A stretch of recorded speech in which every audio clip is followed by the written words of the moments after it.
Ayo, what is up, ladies and gents? Welcome back to another Ever Crisis video. Hope you have a great day or night, as always.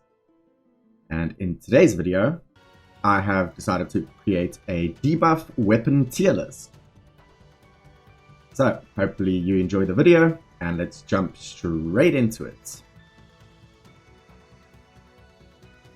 I've used Tier Maker, of course, to create a tier list for all of the debuff weapons in the game, starting off with Steiner's Blade. This weapon has decent R abilities, even though the points are pretty low, but the command ability is not great, low to mid. So for that reason, the decent R abilities, it's going to go into E tier for me. Next up is the Arc Sword. This weapon has one good R ability, one defensive, and it has a high potency debuff. So that is actually quite good. With one good R ability and a high potency debuff, this weapon gets C tier. Next is 4-point Shuriken. This bad boy has two good R abilities, but it has a mid-tier debuff. And because of that, even though it has two good Rs, still C tier. Next up is Bold Eagle. This has a great R ability, two great R abilities, and a high potency elemental debuff. Because of that, it gets A tier in my book. Next up is Best Wishes. This has two defensive R abilities and a bad C ability, so that's an F tier unfortunately.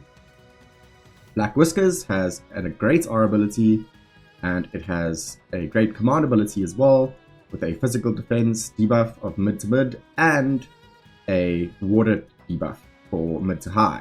So that is an S tier weapon. Boomerang, two good R abilities and a good high potency elemental debuff. That's going to put the Boomerang into B tier. The reason why the Boomerang is B tier and the Bold Eagle is A tier is because the Bold Eagle has the boost physical attack dedicated R ability. So it has more points of boost physical attack. For Canyon Collar, once again, great R abilities and also a great command ability with an AoE magic defense decrease for mid potency to high potency. That's going to give this bad boy an S tier. Next up is Cutlass. This has one great R ability and one bad or defensive R ability, and it's got a high potency debuff. So this is quite an interesting one. I consider the defensive R abilities quote unquote bad, even though they're not necessarily that bad, but because it has one great, one bad, and a high potency debuff, it gets B tier. Next up is Dawn's Prayers. Two bad Rs and a bad C gives it F tier. Next up, Floral Wand. This weapon has a debuff for physical defense and wind resistance, making it a very good command ability, and it also has great R abilities. So this thing is going to have S+. The Full Metal Staff is next, with one good R ability and an average command ability, average debuff. That's going to pop it into D tier. Next up is the Gold Collar, and this has one good R ability and a average C, so that is also a D tier weapon. One good R ability and a high potency debuff for the Hard Edge. The Hard Edge will get C tier. The two Hull House event weapons are next. They have average R abilities and weak command abilities, so they will both be put into F tier.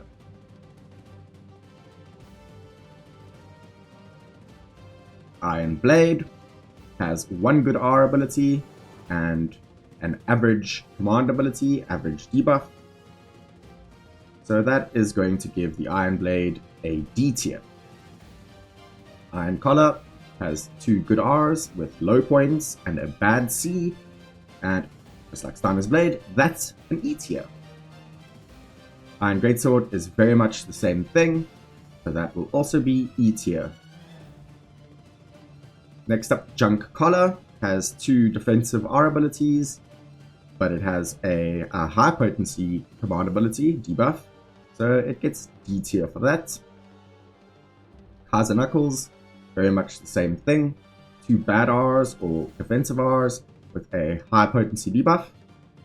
Next up, for Kuja's Spirit Blade, sadly I don't have the weapon, but it does have mid to high debuffs for both forms of attack, physical and magical, and it has pretty good R abilities. So for that great command ability and the good R abilities, I think Kuja's Blade deserves an S tier. Mad Minute is next, with a great R abilities and also a high potency debuff for magic attack. The Mad Minute is quite good, with the dedicated R on the second one, gives it A tier. Next up is Nameless. Now Nameless has 1 good R and a mid-tier debuff, but it has a 2 ATB cost. So normally I would put this in D tier, but I'm considering C tier. Normally D for the middling and the 1 good R, but because it has a 2 ATB cost, I think it deserves C tier. Leather Gloves is next, 2 defensive Rs and a high potency debuff, gives it D tier, just like Taser Gloves. Northern Lights is also 2 defensive Rs and a high potency debuff, so it's another D tier. Seaside Collar has 2 good R abilities, and it has a high potency elemental debuff, so that's quite good, and I think that deserves a B tier. Of course, this list is opinionated, so let me know what your opinions are of the weapons in the comments below.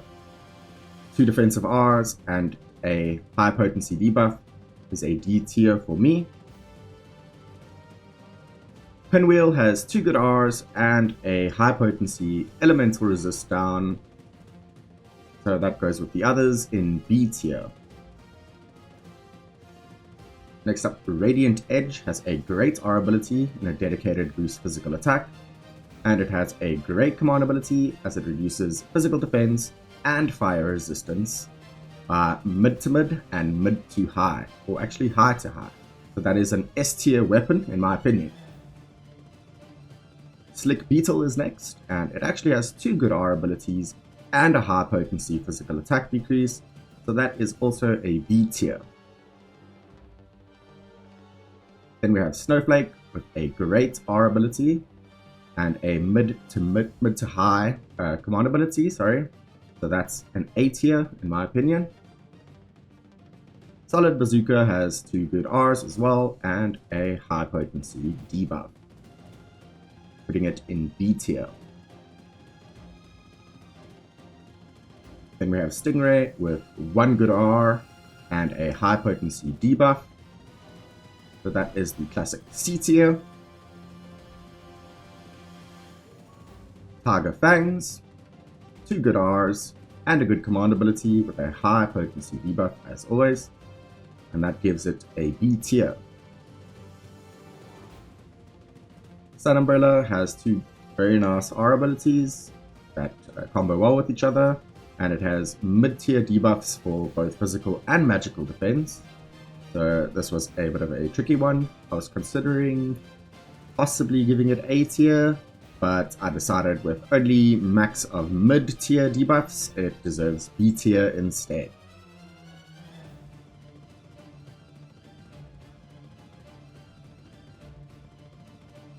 If it could reach high potency on one of its debuffs, it would be A tier.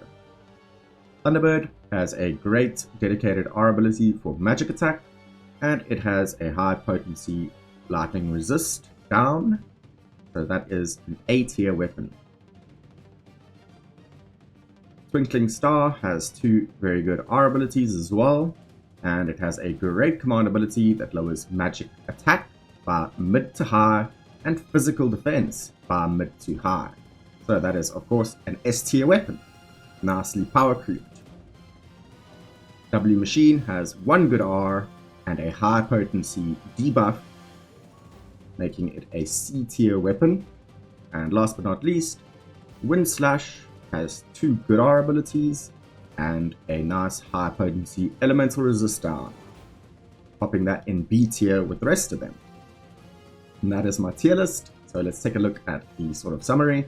In F tier, we have the event weapons for Hell House and Lunar New Year. It's got 2 bad R abilities and bad command ability in low to mid potency. So those are F tier weapons. Use them if you have to, but I wouldn't go all out maxing them out or anything.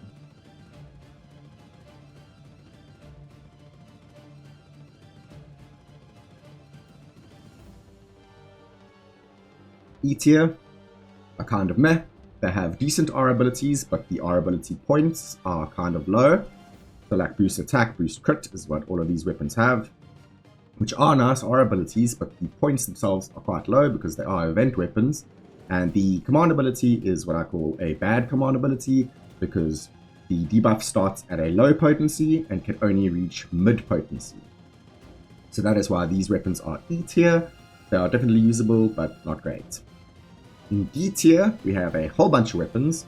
We have Aerith's Full Metal Staff, Gold Collar for red, his Junk Collar as well, Cloud's Iron Blade, Tifa's Leather and Kaiser Gloves, Glenn's Piece of Cake, and Sephiroth's Northern Lights. These are D tier because some of them have good debuffs, but they have bad R abilities or defensive R abilities. Others have 1 good R, 1 bad R, and they have middling tier debuffs, so it'll only go up to mid potency, even though some of them are AoE, which is nice. AoE is not that important at the moment, and mid tier is not too great. So D tier, not bad. If you have these maxed out, go ahead and use them for the debuffs. They will serve their purpose.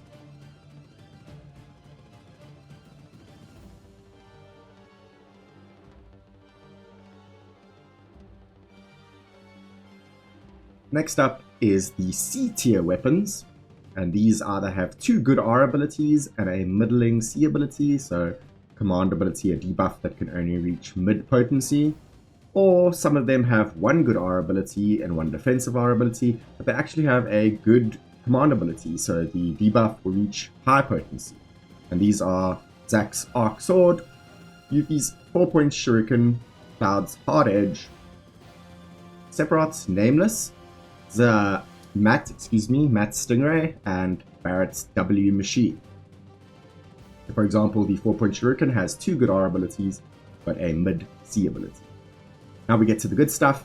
B tier have good R abilities and good command abilities, and they are all quite nice. So there they are: Seaside Collar, Boomerang, Cutlass, Pinwheel, Slick Beetle, etc., etc.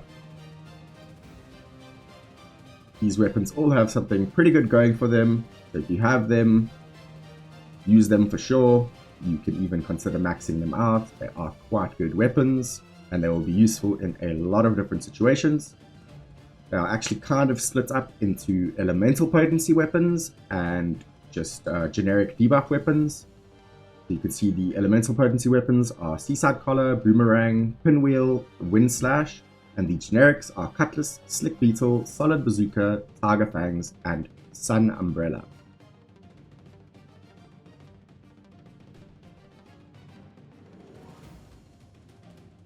B tier weapons are actually very good. So here is that split. These are the elemental potency B tier weapons. Seaside Collar gives HP and lightning potency with a lightning resist down of high potency, and also gives you a tiny regen actually. Pinwheel has HP and ice, and it lowers ice resistance of course to a maximum of high, and it starts off as high. Boomerang is very much the same with physical attack and fire, and it lowers fire resistance by a high potency. And Wind Slash finally is a non-elemental elemental debuffer. That makes sense because it has boost physical attack and buff debuff extension, so no potency for elements, but it reduces lightning resist.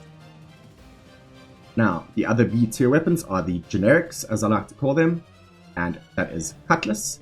This got B tier because it has a dedicated R ability for boost ability potency, 48 points, and it lowers physical defense by high potency.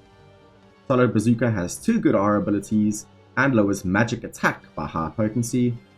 Slick Beetle, once again, 2 good R abilities, HP and crits are both nice, and it lowers physical attack by high potency. And then you have Tiger Fangs with some nice R abilities for magic and lowering magic attack by high potency. Finally, Sun Umbrella made it in, even though it only has mid potency, because it's mid potency on physical and magical defense, and because it has magic attack and magic ability potency. Now we get to A tier, the real good stuff. These have great R abilities and good C abilities. So Bold Eagle has a great R ability in that it has boost physical attack dedicated, that's 54 points, and then it has ice potency and it lowers ice resistance by high potency. Then you have Mad Minute, which has HP and it has physical ability potency of a dedicated R ability, and it lowers magic attack by high potency. Snowflake is dedicated magic attack, 54 points with ice, and lowers magic defense by mid to high. So 2 casts, and that is the maximum debuff. Thunderbird finally has magic attack R, a dedicated R, 54 points, and lightning potency, and it lowers magic defense as well by mid to high potency. These are all very nice weapons to have. Of course, they are mostly elemental, except for Mad Minute, but all 4 of these are really nice. And finally, we have the epic S tier weapons, which have both great R abilities and great C abilities. These are the Power Crept weapons, more recently added, and they are Radiant Edge, Twinkling Star, Kuja's Spirit Blade, Black Whiskers, and Canyon Collar. As I mentioned, all of these weapons are fantastic. You can consider these the most Power Crept weapons so far that are available, with the exception, of course, of the newest weapons, which are also fantastic, but we are looking only at debuff weapons. So the Radiant Edge has a very nice physical attack stat. It has a dedicated R for physical attack, 54 points, and it has fire potency. I haven't looked at support materia in this video, but its support materia is very nice with a sigil boost and a boost for fire, and of course the command ability, which lowers physical defense by mid to mid and fire by high. Next up is Twinkling Star. This has a decent physical attack stat, nothing major, but it has a nice boost HP and boost physical ability potency, both great R abilities. It has an interesting support materia in the all cure spells, so if you put a cure on it, your cure will become AoE at a lower potency. But of course, the command ability is what makes this weapon. It lowers the enemy's magic attack by mid to high potency, and their physical defense by mid to high potency. Kuja's Spirit Blade, sadly I don't have, but it has a very good magic attack stat. It has boost magic attack and boost ability potency. It has a triangle sigil boost, but the main reason why it's great and S tier is because of the command ability, which lowers both forms of enemies' attacks, so magical and physical, by mid to high potency. I think it is. Yes. So 2 casts, and it is AoE, and their attack will be gone. Then we have Black Whiskers, which has a dedicated R for boost physical. It has a water boost and a triangle sigil, very nice. It has a great physical attack, and of course, its command ability is a great debuff, doing physical defense to mid potency and water resistance to high potency, starting off at mid, of course. So 2 casts, and they will have max water resist down. Finally, in S tier is Canyon Collar. This has a dedicated R for boost magic attack, that's 54 points. It also has wind potency and a sigil boost. It has very high magic attack stat, and it has an AoE, a wind damage ability, which reduces the enemy's magic defense by mid to high potency. So a mid to high potency AoE ability, so even though it doesn't reduce 2 stats, it's great. Finally, I've picked Floral Wand as the only weapon in the S plus tier. That is because it has a very good physical attack stat, It has a dedicated R ability in boost attack like the other weapons. It also has an attack boost for wind, and it has the cure all versatility. But the main reason why it is an S+ for me is because it has the physical defense by mid decrease like most of the other weapons, and wind resist by high. But the thing that makes it stand out from the other weapons is that it only costs 3 ATB. So, thank you so much for watching. I hope you have a fantastic day, and see ya!